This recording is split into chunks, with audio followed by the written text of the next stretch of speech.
नमस्कार दोस्तों, स्वागत है आपका एमिली न्यूज़ में। आज के मुख्य समाचारों के साथ तो आज की पहली बड़ी खबर निकल कर आ रही है। गृह मंत्री अमित शाह के बाद अब कर्नाटक के सीएम येदियुरप्पा भी कोरोना पॉजिटिव पाए गए हैं, अस्पताल में कराए गए भर्ती।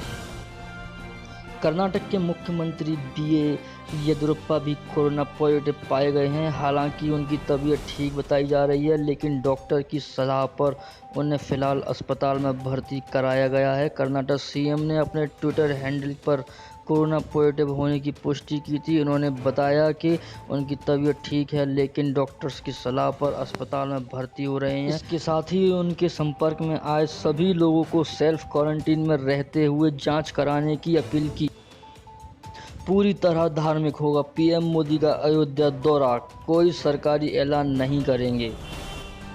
प्रधानमंत्री नरेंद्र मोदी का भूमि पूजन कार्यक्रम शुद्ध रूप से धार्मिक दौरा होगा। यह कार्यक्रम राम जन्मभूमि तीर्थ ट्रस्ट का कार्यक्रम है, जिसमें प्रधानमंत्री को आमंत्रित किया है। पीएम मोदी भूमि पूजन तक खुद को सीमित रखेंगे। कोई भी सरकारी घोषणा या ऐलान पीएम मोदी नहीं करेंगे। सभी सरकारी ऐलान बाद में होंगे। बता दें कि 5 अगस्त को अयोध्या प्रधानमंत्री पहुंचेंगे। नरेंद्र मोदी सबसे पहले हनुमानगढ़ी में दर्शन पूजन करेंगे। पीएम के शेड्यूल में हनुमानगढ़ी में 7 मिनट का समय दिया गया है, जिसमें प्रधानमंत्री का आना जाना शामिल है। प्रधानमंत्री को पूजन में करीब 3 मिनट का समय लगेगा। चलिए बढ़ते हैं दूसरी खबर की ओर। अमिताभ बच्चन की कोरोना रिपोर्ट आई नेगेटिव, अस्पताल से मिली छुट्टी। एक्टर अमिताभ बच्चन की कोरोना रिपोर्ट नेगेटिव आई है। एक्टर को अब अस्पताल से छुट्टी दे दी गई है और वो जल्द अपने घर पहुंच जाएंगे। अभिषेक बच्चन ने ट्वीट कर सोशल मीडिया पर यह जानकारी दी। चलिए बढ़ते हैं दूसरी बड़ी खबर की ओर। इन 3 सरकारी बैंकों का होगा निजीकरण, नीति आयोग की सरकार को सलाह। नीति आयोग ने सरकार से सिफारिश की है कि वह 3 सरकारी बैंकों का निजीकरण कर दे। नीति आयोग का कहना है कि सरकार Punjab and Sindh bank, UCO bank और बैंक ऑफ महाराष्ट्र प्राइवेट के हाथों में सौंप दें। एक रिपोर्ट के मुताबिक इनके अलावा नीति आयोग ने सभी ग्रामीण बैंकों के मर्जर का भी सुझाव दिया है। दूसरी बड़ी खबर, कोरोना ने पकड़ी रफ्तार, देश में मरीजों का आंकड़ा 18 लाख के पार। रविवार सुबह केंद्रीय स्वास्थ्य मंत्रालय द्वारा जारी डाटा के मुताबिक कोरोना वायरस संक्रमण के कुल मामले बढ़कर 17,50,723 हो गए हैं।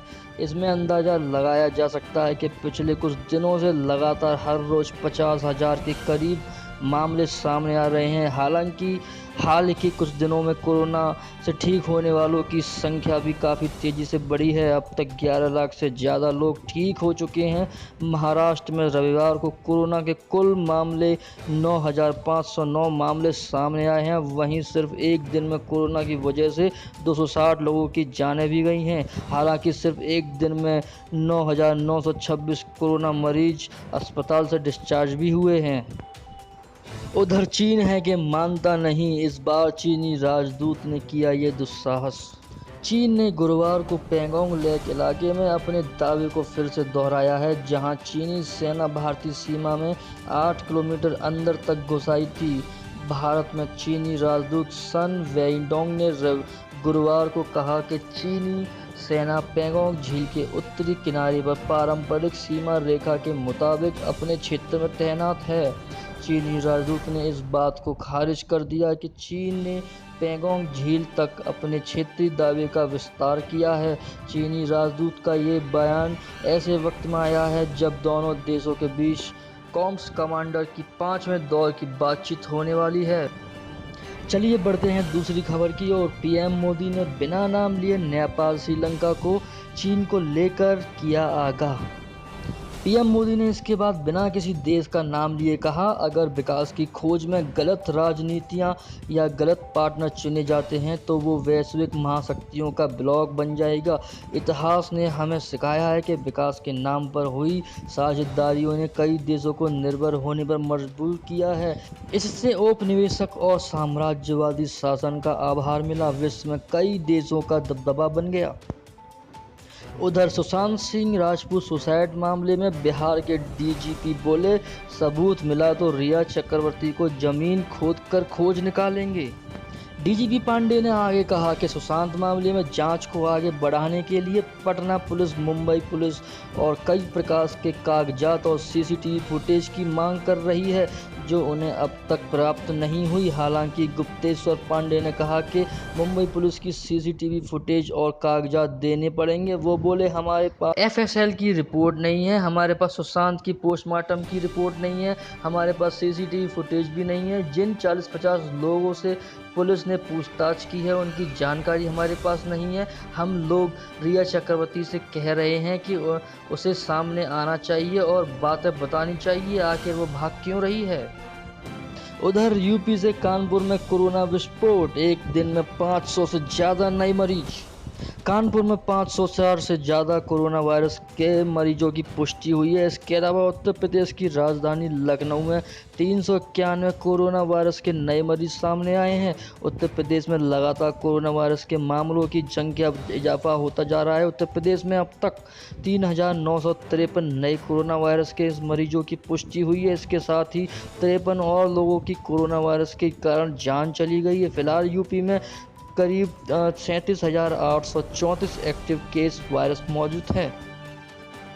चलिए बढ़ते हैं अगली बड़ी खबर की ओर। आईपीएल 2020 को मिली भारत सरकार की हरी झंडी, 10 नवंबर को यूएई में होगा फाइनल। आईपीएल की गवर्निंग काउंसिल की मीटिंग खत्म हो चुकी है। बीसीसीआई के मुताबिक आईपीएल के लिए भारत सरकार ने अनुमति दे दी है। आईपीएल का फाइनल शेड्यूल तय हो गया है। अब यह टूर्नामेंट 19 सितंबर से 10 नवंबर तक यूएई में खेला जाएगा। इसके अलावा बीसीसीआई ने साफ किया है कि महिलाओं का आईपीएल भी खेला जाएगा। आईपीएल के सभी प्रायोजक बराबर हैं, जिसका मतलब है कि आईपीएल के मुख्य प्रायोजक के रूप में चीनी स्पॉन्सर्स वीवो बराबर रहेगा।